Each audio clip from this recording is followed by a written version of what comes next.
Já estamos de volta aqui com o programa Lições da Bíblia, o segundo bloco do tema dessa semana.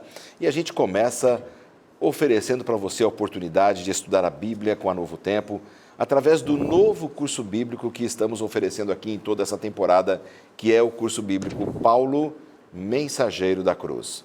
Este curso foi produzido pelo pastor Gilson Brito, que é um dos pastores aqui da Novo Tempo, pregador da TV Novo Tempo, e ele aborda vários temas importantes. O que Paulo pensava sobre a igreja? O que Paulo pensava sobre o pecado, a perdição, a salvação? O que Paulo pensava sobre o anticristo? O que Paulo pensava sobre o corpo? Detalhes importantes na compreensão da doutrina e da teologia bíblica em forma de DVD.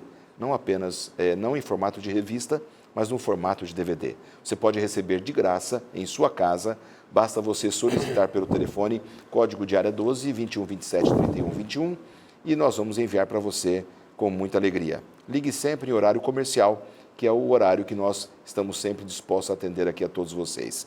Se você preferir pelo nosso blog, novotempo.com/lições da Bíblia, você clica nessa imagem que estará lá no blog e você vai poder fazer o seu cadastro e pedir o seu curso bíblico, tá certo? Faça isso, vamos estudar a Bíblia juntos. Quando a gente estuda a palavra, a gente entende a vontade de Deus e pratica e decide praticar a vontade de Deus também. Os pastores Caio e Wallace vêm de Manaus, estão nos ajudando aqui no tema desta semana.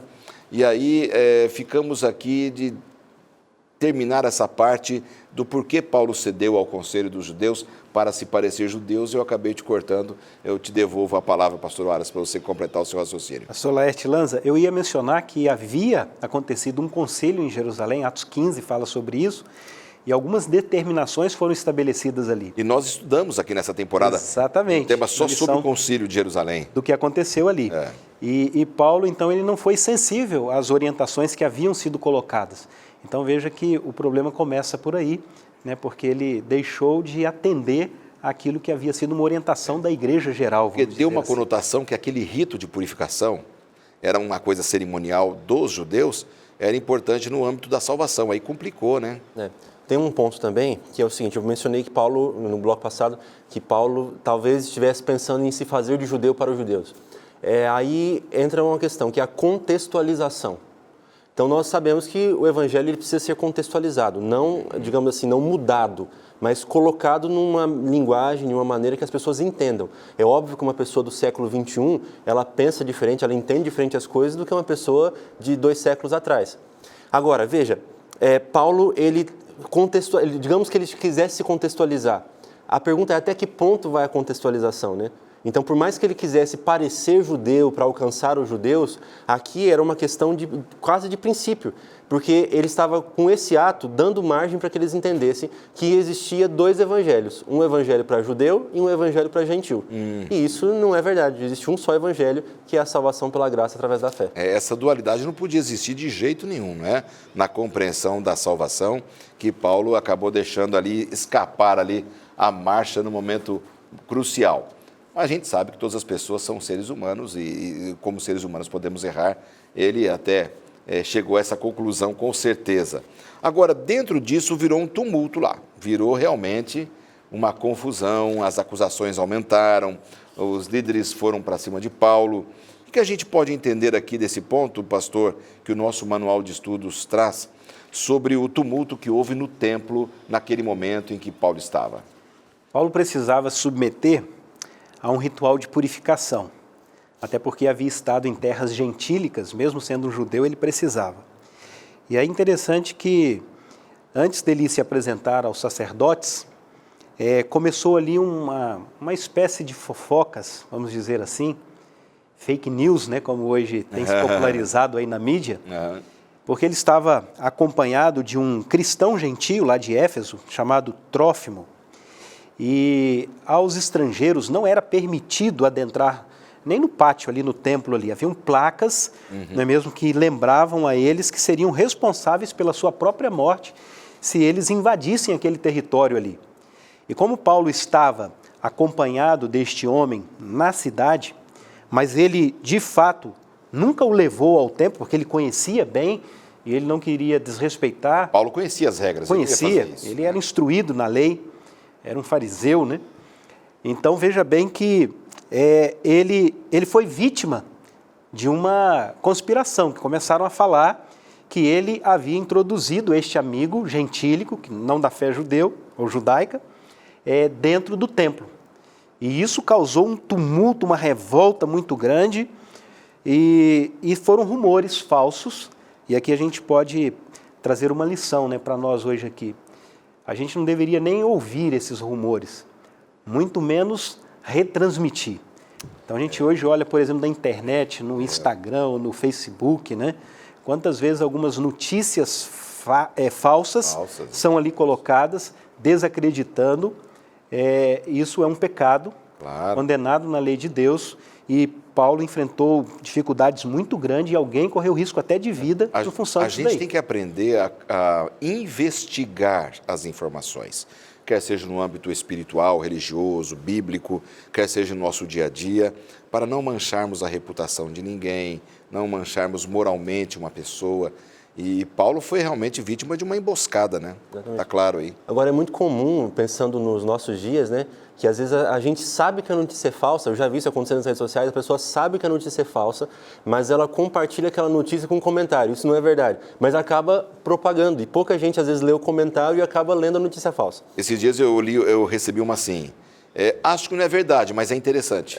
Como, mas peraí. Como pode, né? Como é que pode? Acabando com a vida de um outro lá, né? Exatamente. E a gente já tem notícias até de pessoas que foram linchadas ou sofreram risco de vida por causa de notícias falsas que foram espalhadas. Alguém foi confundido com alguém e tal. E isso traz sérios problemas. Com Paulo não foi diferente. Criou-se um tumulto que a vida dele começou a ser ameaçada por causa de uma notícia falsa. Ele foi preso, né? Ele foi preso. Disso daí, ele foi preso.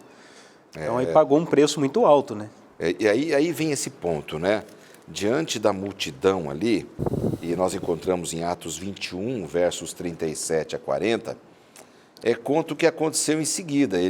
Paulo foi levado para a fortaleza romana ali e para ser interrogado, ou seja, ele já estava num processo de aprisionamento. É sinal de que a própria guarda romana já estava ali de olho, já estava a postos para acompanhar. Ele também foi confundido, né, pelos próprios romanos, né? É isso que a gente entende nesse material aqui? A experiência de Paulo, ela me lembra muito a experiência de Jesus na sua última semana também em Jerusalém, não é? Uhum. Jesus até então sabia que o momento não era chegado, ele procurou ser discreto, mas na última semana ele se permitiu muito ter atenção voltada para si como uma última oportunidade. E agora Paulo, ele também tem muita atenção voltada para si, ele é colocado em contato com o povo, com a multidão, com os sacerdotes, com as autoridades políticas, né? E embora tudo aquilo fosse muito desgastante, ele teve ali a oportunidade de contar-lhes a história da sua conversão, destacando a sua devoção ao judaísmo para criar uma identificação com aqueles que eram judeus, né? Ao ponto até que ele chegou a perseguir os cristãos. E ele dá ali, então, um testemunho, mas mais do que isso, ele queria, naquele testemunho, impressionar aqueles com quem ele estava tendo a oportunidade de estar. Quer dizer, deram a palavra para ele, né? Sim. Mas eu acho que para um homem eloquente como Paulo, não foi uma estratégia boa, né? Exatamente. Porque ele aproveitava as oportunidades e tinha o dom da fala, da oratória, e deve ter feito um grande discurso ali, né? Agora é interessante que na Palestina, naqueles tempos, era muito comum surgirem levantes populares, pessoas que se denominavam messias, ou então que se levantavam como líderes para causar confusão e subverter a nação do domínio romano. E aí Paulo foi até confundido com um desses que tinha aparecido um tempo antes, depois fugiu para o Egito, mas aí então ele se explicou, ele mostra quem ele é e ele então faz esse discurso. É interessante que no discurso ele não tenta provar por A mais B que ele está certo, que ele está errado. Ele conta a história dele, como o pastor mencionou, né? Ele conta o testemunho dele. Então veja, às vezes o nosso testemunho cristão, ele vai falar mais alto do que os nossos argumentos, simplesmente por A mais B, mostrando que nós estamos certos. Mais válido, às vezes, você contar o que Jesus fez por você, o que Jesus fez em você. Exatamente. E isso é muito importante, né? Quando a gente dá o nosso testemunho daquilo que Jesus fez. Paulo tentou dizer isso aí, a bagunça aumentou, os gritos e os berros dos judeus ali, Até que o comandante da guarda ficou em dúvida, falou, eu preciso interrogar melhor essa pessoa, não é? E resolveu interrogá-lo com açoites. O que salvou Paulo é que ele era cidadão romano, Também. né? Ele teria levado açoites tremendos ali para confessar aquilo que ele não tinha culpa. A situação de Paulo era muito difícil porque quando ele tentava se referir ao compromisso que ele tinha com os gentios, isso incitava o ódio dos judeus.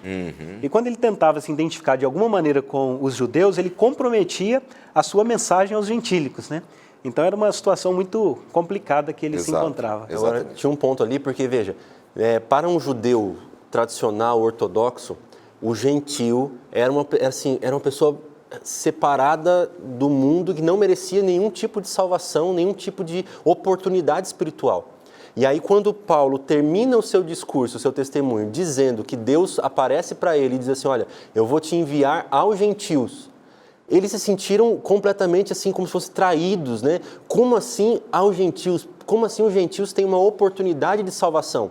Então, aquelas pessoas, elas tinham uma mentalidade ainda muito fechada em relação à abrangência do Evangelho. Por mais que Jesus tivesse falado que o Evangelho era para toda tribo, língua e nação, eles ainda tinham uma visão fechada de que salvação era uma coisa que tinha que ver com nacionalidade, você é filho de Abraão ou não. Mas Paulo estava tentando ampliar esses horizontes, mostrando que ele era um pregador aos gentios, como tinha um pregador aos judeus, por exemplo, Pedro.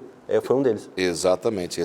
Quer dizer, ele tentou se justificar de todas as formas, tentou fazer a parte dele ali, buscou ser compreendido, mas parece-me que, de qualquer forma, ele não foi compreendido, né? Nem por judeus, nem por romanos. Ficou realmente uma situação meio incontrolável ali.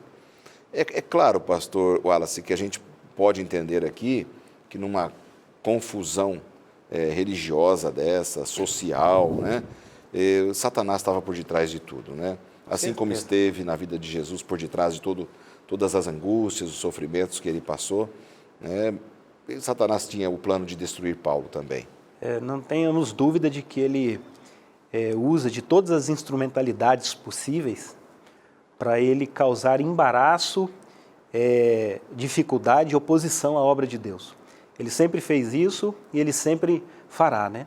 Então eu devo me olhar como alguém que possa contribuir para o avanço da causa de Deus. Cuidado naquilo que eu falo, naquilo que eu repercuto, naquilo que eu estou fazendo, porque às vezes eu posso estar estorvando, né, a obra de Deus. É uma reflexão que a gente deve fazer. É uma reflexão importante. Paulo ali diante da multidão teve o seu posicionamento, acertou na maior parte das coisas, mas não foi compreendido nem por judeus nem por gentios, e ele realmente ficou à mercê da prisão. Ali ele não tinha saída a não ser ser aprisionado, encarcerado mais uma vez, não é? Deve ter sido um momento sim, de muito conflito também, emocional, psicológico, né, espiritual. Isso tirava de Paulo também aquela posição equilibrada que ele sempre teve, né? Você está sendo atacado de todos os lados, a morte se aproximando, a prisão. Então, realmente, isso tirou Paulo do seu habitat natural, vamos dizer assim, seria... E ele já vinha cansado da viagem, né?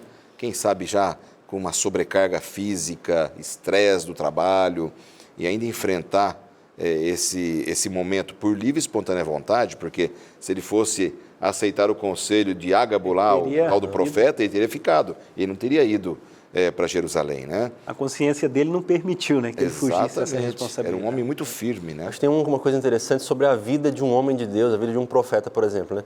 Nesse caso, Paulo sabia o que aconteceria com ele, ele só não sabia o como aconteceria com ele.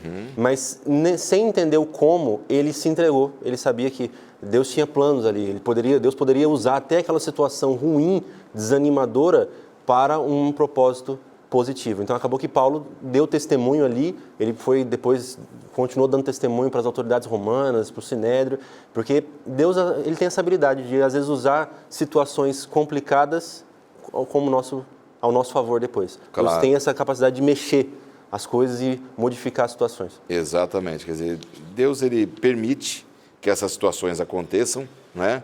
Mas de qualquer forma a gente percebe que a nossa decisão de permanecermos fiéis a todos esses sofrimentos ou provas que a gente passa, parece-me que nos prepara melhor para a próxima prova, né? Quer dizer, não adianta eu ficar colocando na minha cabeça assim, não, um dia eu vou ser fiel plenamente a Deus. Não, a gente tem que ser fiel hoje, que isso me prepara, essa vitória de hoje me prepara para de amanhã, a de amanhã para depois de amanhã. E assim a gente vai tendo uma vida vitoriosa em Cristo, nos preparando para a prova final, que é muito maior, né? Acho que é nessa linha que a gente tem que buscar a vitória, não é, pastor Wallace? Como um exercício físico que vai nos fortalecendo, se você começa a correr ali numa esteira ou na rua, numa primeira semana, você não consegue a mesma desenvoltura que você vai ter meses lá na frente. Espiritualmente falando, é a mesma coisa. Nós precisamos ir desenvolvendo hábitos diários, eles vão se fortalecendo e tornando a nossa fé e a nossa vida espiritual mais firme em Jesus, né? À medida que o tempo passa e que a gente desenvolve essas disciplinas espirituais. Exatamente isso. Isso é fundamental, né? Para a gente poder entender, né?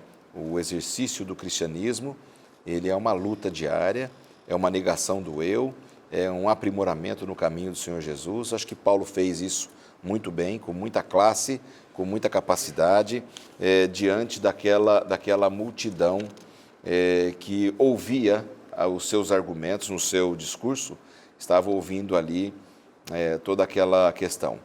Agora, dentro desse ponto aqui, vocês acreditam que os judeus que tinham se convertido para o cristianismo, eles tinham rompido totalmente com o judaísmo, ou eles continuavam indo nas sinagogas, eles continuavam participando? A gente percebe eles muito arraigados na religiosidade deles, né? Como é que vocês enxergam essa multidão aqui?